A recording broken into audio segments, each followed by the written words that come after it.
Welcome to Maggie TV. All Maggie, all the time. Hey, Maglomaniac, do you want to put aside your plans for world domination for a moment and tell the viewers about this issue? Sorry. Hey gang, welcome to the first all-DVD issue of the PlayStation Underground. First off, we spent a little time with the Twisted Metal Black development team to see who's the driving force behind that dark and twisted storyline. Driving force, get it? Yes, very amusing. For those of you who wonder how we get a sports star's actual face into a video game, the guys at 989 Sports demonstrated some of their face-scanning techniques. Oh, so that's how you CG hosts put on your face in the morning. Bump. Now who's amusing? We wanted to do something cool and different for our Spyro Year of the Dragon story, so we took flight with the Insomniac development team. Yeah, and what was obviously a moment of insanity on the part of our legal department. And finally, I got to go to this year's Super Bowl, sort of, to check out the PlayStation events that went on before the big game. And even though we've changed our format to DVD, you'll still find all your old favorite sections, including the vault, downloads, cool moves, and more. Check it out, and I'll see you next issue. Great. You can go back to talking to yourself now. Talking to me? Are you talking to me?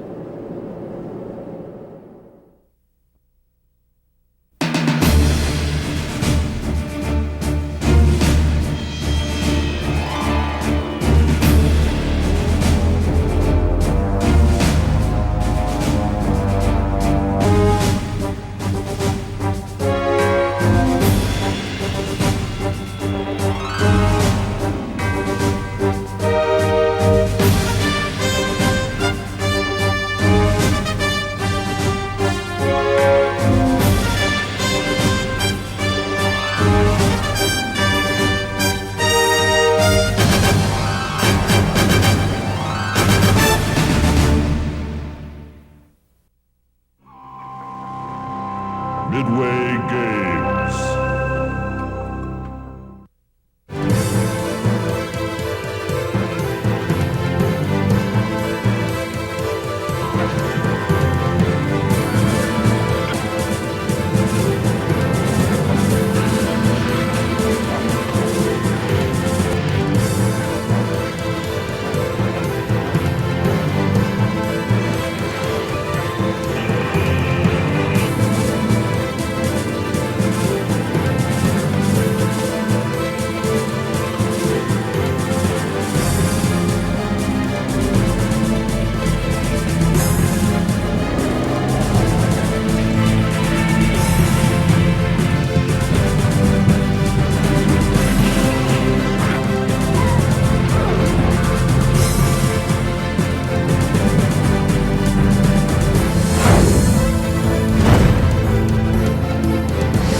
Refused the sacrifice.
9. Sports.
When we asked the Insomniac team what the secret to Spyro Year of the Dragon was, they said flaming and gliding.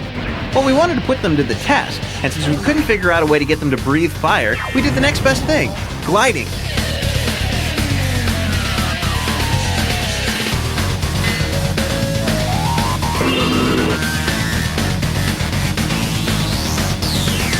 Do you play Spyro like how you flew today? Oh God, no. With Spyro, I got the controls easy. It's down. With that thing, yeah. The way I play Spyro is kind of the way I handle this. Every time I go up, I wind up crashing, so, you know.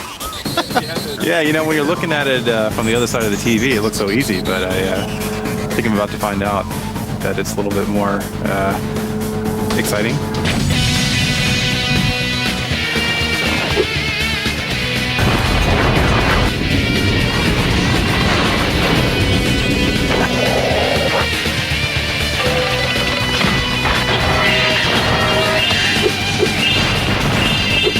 As exciting as Insomniac's hang gliding adventure may have been, it doesn't compare to what Spyro's been up to.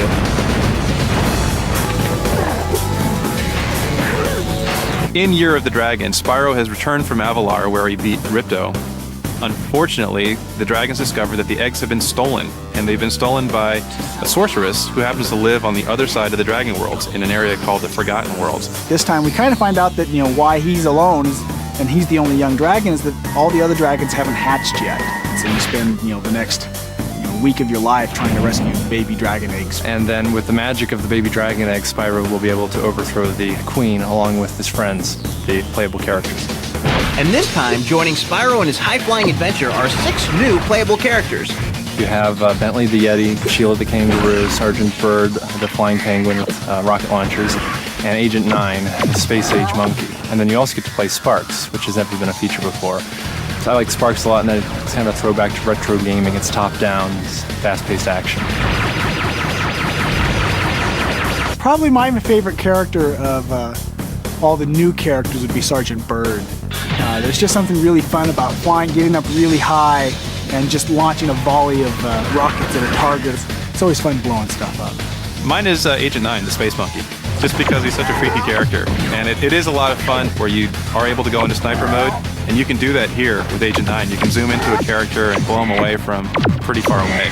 In addition to the new characters, Spyro Year of the Dragon is also packed with new mini-games. There's a really fun boxing mini-game where you can play Bentley the Strongman and take on the Yeti, who's making a cameo appearance from Spyro 2. You're actually in a ring, you've got a 3-round boxing match, and you can jab, you can use undercuts, you can block. Some of my favorite mini-games in the game are the submarine chases. There's just something about tailing in behind somebody and waiting for the torpedoes to lock on and then firing and watching it track in and sink your enemy, I find very enjoyable. Completing the game is no easy task, so we asked our team for a few hints on how to solve some of the more complicated puzzles. There are a lot of secrets in this game. Definitely look for cracked walls. There's specially marked cracked walls that if you charge, you can crash through them. If you're Sheila, you can kick through them. One of the trickier areas is actually one of the final snowboarding challenges in the super bonus level at the very end of the game. I was having a very difficult time. No matter how hard I tried, I'd always come in last place. And finally, someone clued me in that there's a great big jump right when you start. And do all your tricks off that first jump, and that'll charge up your turbos.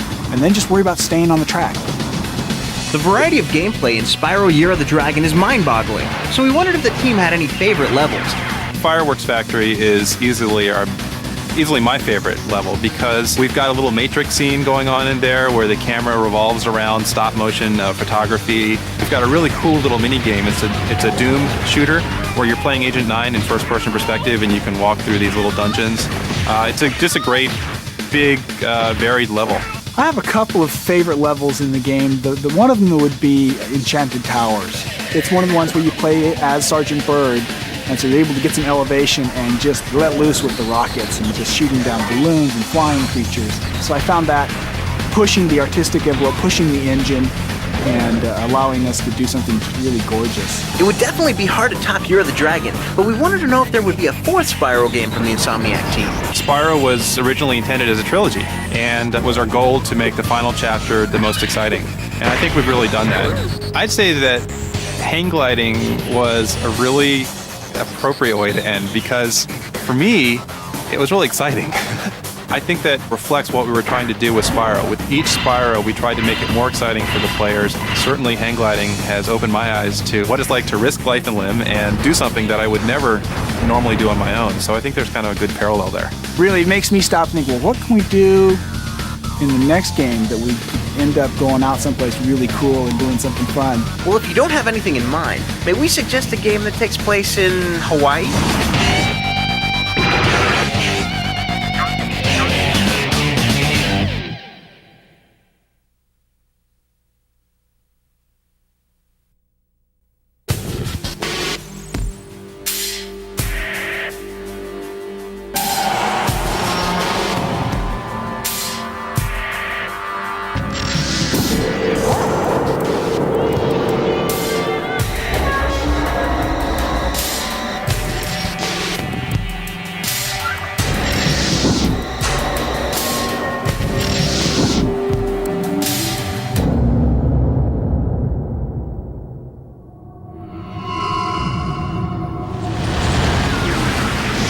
Fans of Twisted Metal know that the series set the standard for car combat games. Recently, Sony Computer Entertainment convinced the creator of the series, Dave Jaffe, to design a new, darker, more intense version of the game for the PlayStation 2. The result? Twisted Metal Black. The series began as a design idea that me and another designer, Mike Yam, had back in '93 or '94. And from there, I jumped on the project with a developer who at the time was called Single Track in Utah. And I was the lead designer and director of that title and the sequel, Twisted Metal 2. After Twisted Metal 2, another entirely different group began working on Twisted 3 and Twisted 4. And their take on the game was different than ours. Most people felt that the third and fourth installments of Twisted Metal did not live up to its predecessors. From what we've seen so far, what's going to separate Twisted Metal Black from the rest of the pack is its storyline. Think Silence of the Lambs meets Seven. The characters are not only more developed, but decidedly more twisted than ever before. Twisted Metal Black basically takes place in an asylum called Blackfield Asylum. And in that location, you've got 14 characters that are there for various reasons. Some are there because they've murdered other characters, some are there because they're simply psychotic, and others are there for entirely mysterious reasons that you don't really know until you play that character and sort of discover their backstory and their history. Calypso, who's this sort of character we based on Hannibal Lecter from the Silence of the Lambs, basically breaks them out looking for contestants for the Twisted Metal contest from the asylum. And he offers them pretty much anything they want if they'll play his contest. And the winner basically gets anything that their sort of heart and soul desires, which sort of in the tradition of Twisted Metal doesn't really turn out always to be exactly what they thought it was going to be. But besides the storyline, what we really wanted to do was focus on the deathmatch. So to that end, in the one-player game, we have our basic story tournament mode where you pick a character and sort of go through the world with that character. Then we've got endurance mode where we basically drop you into a level and there's no health, and we basically bring one car after another, after another, after another, and we try to figure out how many that you can get through before you basically get killed. And then in the multiplayer mode, we have traditional deathmatch, we have 2 to 4 player deathmatch, then we also have co-op mode where 2 players can go through the story mode together. But they all really are focused more on deathmatch.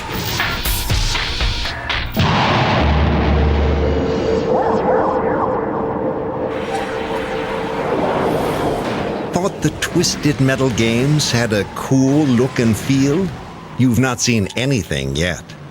With the technology of PlayStation 2 at their demented disposal, the team was able to create whatever its collective imagination desired. As we started to look at some of the specs on the PlayStation 2, we began to realize that we could actually create a game that fulfilled all of the fantasies we had had back in '93 when we first came up with the idea of a Twisted Metal game. We've got clouds rushing overhead that creates this kind of eerie feel. We've got trash and dead leaves blowing through the streets, firefights on crowded freeways with moving traffic, real-time weather and night and day changing actually being able to see your characters in their cars, and in some instances have them sort of exit the car and do certain kinds of attacks. We have a lot of memory, a lot of processing, so you'll see a lot more interactivity, a lot more destructibility. I think in one of our levels we're up to, I don't know, close to 1,000 different things you can destroy. Not only are there more things to destroy, but there are a lot more ways to destroy them. In Twisted Metal Black, you will come face to face with a lethal array of new weaponry. In Twisted Black, we've made a real effort to build a significantly deeper weapon system and weapon structure. You can use them, of course, as fire and forget, and they'll have a lot of next generation capabilities. But for the skilled player, there's multiple ways that you can use some of the specials. Like the satellite attack. As you launch the weapon, these missiles shoot up out of your sunroof into the sky, and they start coming down towards the ground. And if you can get the enemy in the reticle when the missiles fall sort of on their own accord, you do significantly more damage, but it's significantly more challenging to do than if you basically launch them and bring them down immediately.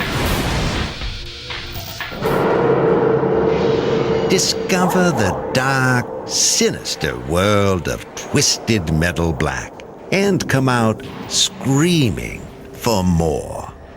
The windows are shaking, pictures are falling off the wall. And it just sounds like the battle is going on in your living room. It's just unbelievable. We're excited to release this to the universe.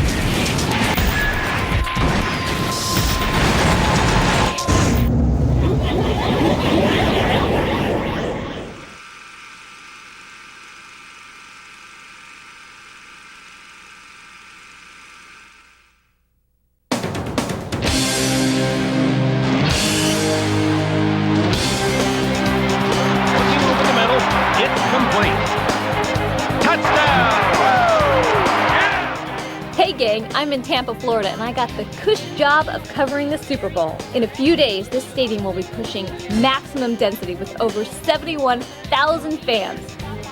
My first stop was the NFL Experience, a huge event put on in the stadium parking lot that combined games, food, and a chance to test your gridiron skills.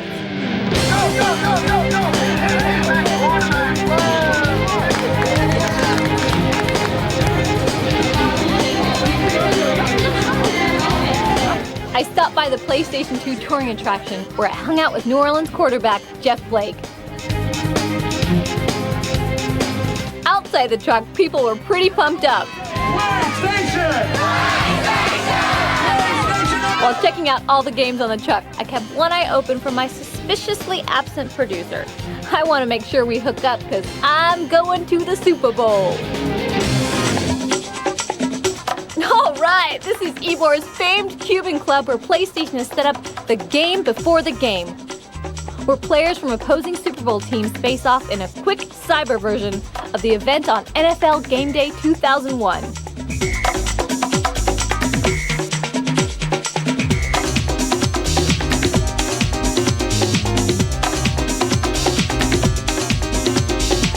This year's event had Jason Sehorn of the New York Giants battling Qadri Ismail of the Baltimore Ravens. This is the 6th year of the game before the game, and so far every team that has won here has gone on to win the Super Bowl. But no pressure. How many quarters? Well, these are the rules. We're going to play 2 3-minute quarters. All right, Jason won the toss. He chooses to receive. He wants the ball. So let's go ahead and let's play game before the game. By now, you people at home already know the outcome, but we thought we'd show you Ismail laying the smack down on Sehorn anyway. You bit on the fake. It's an imaginary spike, okay?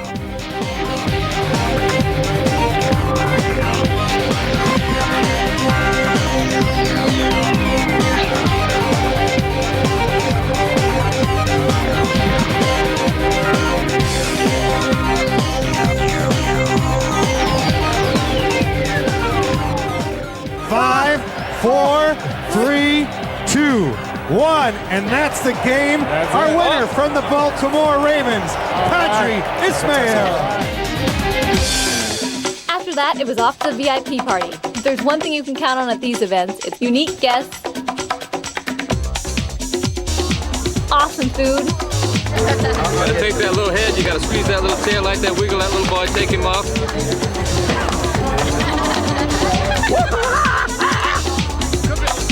And lots of PlayStation games.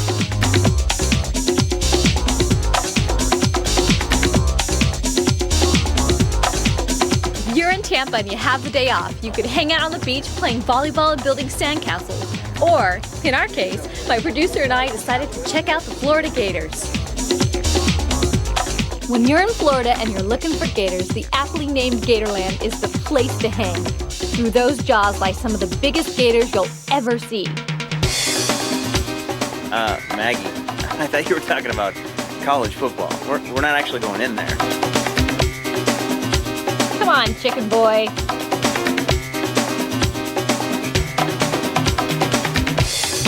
I figured, how often do you get to be this close to live 12-foot alligators? And seeing my producer squirm was just an added benefit. This is Maggie, coming to you live from inside the alligator pen. Maggie, would you please get out of there? I'm pretty sure our insurance doesn't cover this. Oh, come on. Would you look at the size of some of these guys? Are you getting them in the shot with me? Maggie, watch out! Oh, great. Now you've lost your hat. Would you get out of there before you lose something else? Chill out, Keith. Besides, that was your hat.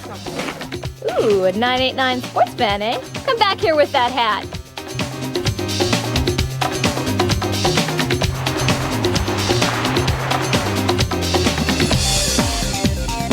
On Saturday, it was back to the Cuban Club for the Locker Room Challenge, where NFL players were battling it out on PlayStation 2. Go, make a move, Tony! They're on the board. Touchdown! Fans had a chance to grab autographs from their favorite football greats.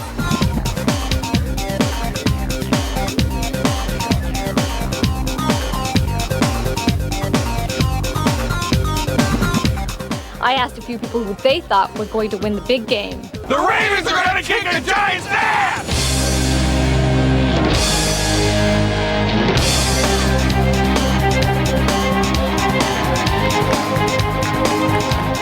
So wait a minute. You're telling me I don't have tickets to the Super Bowl? Now, I never said I was getting you into the game. I said you were going to Tampa, not the Super Bowl. This is about your hat, isn't it? I said I'd get you a new one.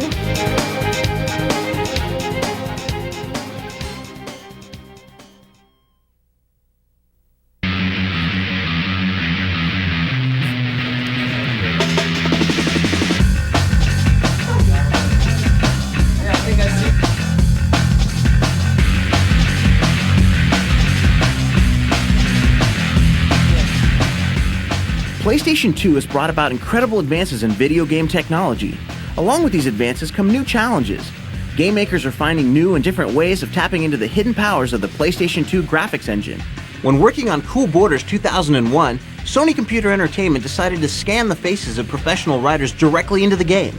The result? The most realistic pro riders of any snowboarding game. For the face scanning part of Cool Borders, we did about 8 professional riders. We did Barrett Christie, Todd Richards, Kevin Jones, and several others. And then we did about 13 people that were non-riders just to have a good variety of heads for the game. Having the pro riders face scans lends us the opportunity to have all kinds of introductory animations where you see the riders preparing for their run, adjusting their shirts, collars. It really lends itself well to the beginning and end of each run. For those of you who are not familiar with this amazing technology, we asked the team to show us how they go about scanning someone's face. In order to scan a head, we bring the talent in and they sit in the chair, and we have a camera that projects a beam of light right onto their face. We capture 9 or 10 different angles, and what you have to do is you take like a front angle and then they twist around in a circle, and we get every different angle because you can't actually get a whole head in one shot. The camera senses the heat. It comes back with like a heat sensing photo. It reads the depths and the light, so the nose will show up red because it sticks out further. Further back it gets cooler shades, and then there's another lens on there that actually takes the capture. I take the pieces and I cut out the usable parts and I build the whole thing and I piece it together and end up with a 3D model, a nice mesh head. Once I get it basically patched together, and then I have to go through and fill in any holes and gaps and that kind of stuff. And then we apply the texture.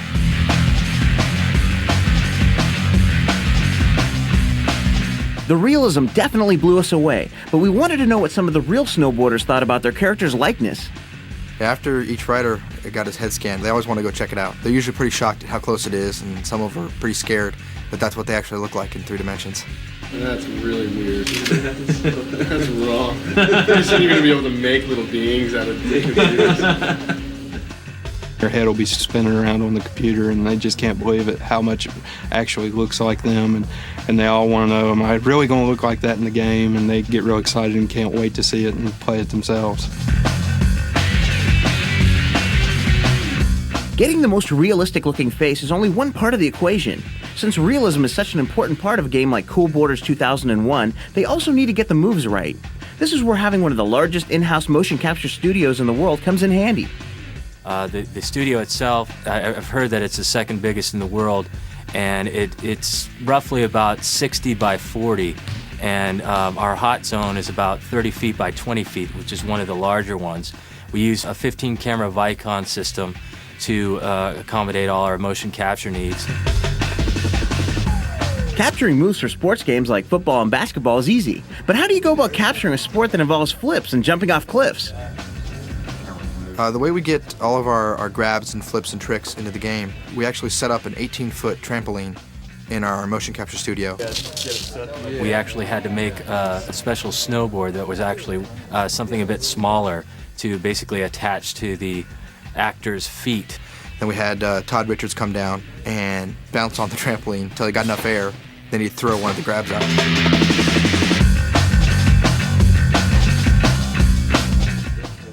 And then after we get all that data, we remove the vertical data so that it just looks like he's grabbing, and then we can position him in the world with our physics. Well, from what we've seen, Sony Computer Entertainment is pushing the envelope of the technology, and we can't wait to see what comes next. Cool Borders is actually the first game that we've tried to use this technology in. It's all brand new to us here, and everybody's still learning what we can do with it. We're not only doing heads, we're going to start trying to do arms and hands and objects themselves, you know, like footballs or baseballs even, and to try to get the most realistic looking stuff out of this system. And there's other things coming in, and there's going to be facial motion capture, so we can actually mark up a face and then we can capture that person talking, and then you'll get their real facial expressions and their real phrases, and there's a lot of exciting stuff going on, and we're still learning here what exactly we can do with all of it. Yeah, I know all the other riders in the game, and they're people I ride with all the time, so it'll be fun to challenge me against Todd or Tara and see what happens, because I think we can all do a lot more in the video game than we can in real life.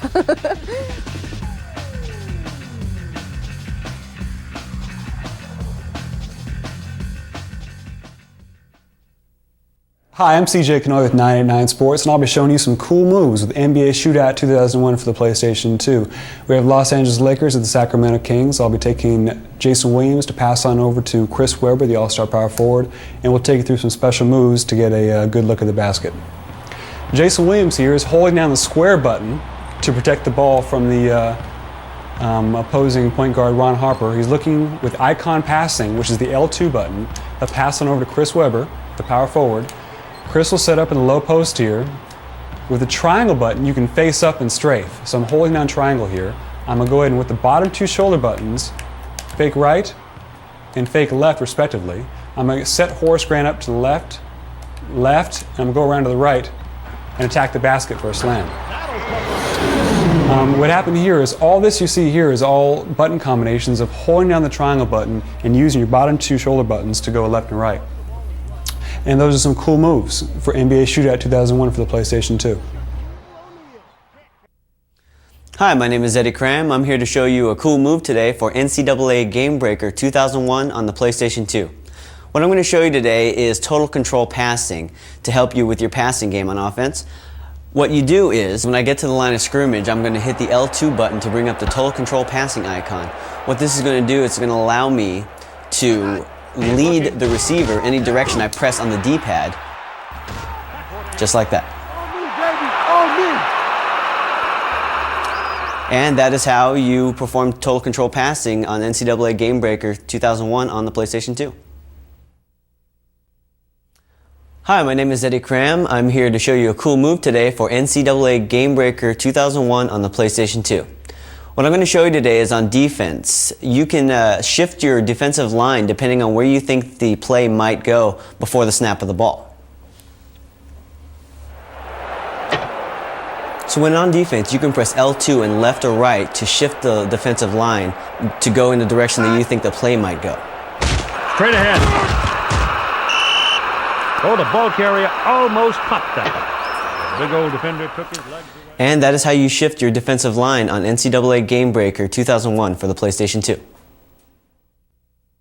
Hi, the cool move I'd like to show you today is for the PlayStation 2 game called Silent Scope.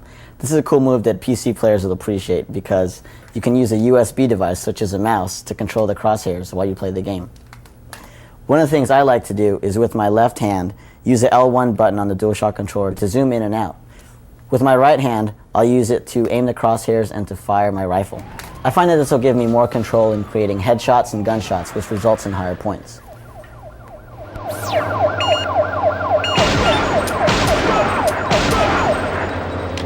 Take him out and save the president's daughter. Over. See how easy that was? Now you give it a try. Hi, I'd like to show you a cool move from Silent Scope, a PlayStation 2 game. Later on in the game, there are some night missions which makes it difficult to see enemies in the dark. What I like to do is turn up the brightness on the television so you can see all the detail in the background and the enemies aren't hard to see. Let me show you. Turn up the brightness on the television.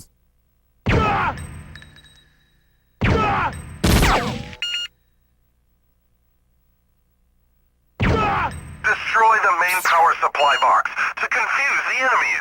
See how easy that was? Now you give it a try. Hi, I have a cool move for SSX for the PlayStation 2. Now at the beginning of the Tokyo Megaplex stage, there's a fan that blows your racer up to the next part of the stage. Now the camera angle may try to fool you, but you do actually have full control of your character during this airtime. Now you can use this airtime to really rack up a really high score that you wouldn't be able to do otherwise.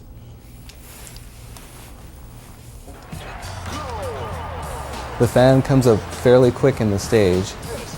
In fact, it's right here. Now you lose sight of your character, but as you can see, the score keeps racking up, and if you continue doing moves, you can get a really, really high score. In fact, you can actually rail, like I did right here, and get a really high score. Checkpoint. And that's pretty much it. Give it a try. I know you'll get a great score.